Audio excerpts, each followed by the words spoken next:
வந்துட்டேன்னு சொல்லு. திரும்ப வந்துட்டேன்னு சொல்லு. அப்படின்ற மாரி இந்த டயலாக் அடிக்கடி எனக்கு யூஸ் ஆகுது. உண்மையிலேயே நெறைய பேர் எனக்கு உடம்பு சரியில்லன்னோன, எத்தன பேர் அவ்ளோ ஒரு கேரிங்கா கேட்டிருந்தீங்க. இத்தன பேர் நீங்க இருக்கும்போது எனக்கு என்னப்பா ஆயிட போகுது? அதனால பேக் டூ ரொட்டீன் வந்தாச்சு. ஓகே. இன்னைக்கு கல்பனாக்கு செமஸ்டர்ப்பா. ஃபர்ஸ்ட் செமஸ்டர் அவங்க எக்ஸாம் எழுத போறாங்க. கொஞ்சம் அவங்களுக்கு நல்லா பிளெஸ்ஸிங்ஸ் பண்ணுங்க. நேத்து ஃபுல்லாவே நல்லா ஹெவியா அவங்க படிச்சிருக்காங்க. நல்லா படிச்சிருக்காங்க. எப்பவுமே என் பொண்ணு நல்லா படிக்கிற பொண்ணு தான். படிச்சிருக்காங்க.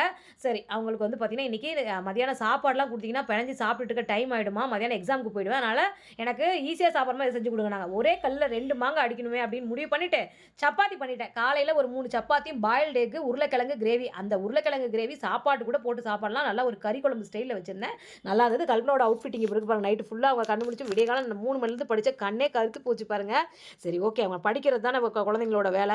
சரின்ட்டு மதியானத்துக்கு பார்த்தீங்கன்னா, அதே சப்பாத்தி, உருளைக்கிழங்கு கிரேவி, கொள்ளு நைட்டே ஊற வச்சிருந்தேன். ஸோ கொள்ளு தாளிச்சு குடுத்துட்டு வாசல கழுவிட்டு, கல்பனாவ காலேஜுக்கு அனுப்பி வீட்டு வேலைய பார்க்க ஆரம்பிச்சுட்டேன்.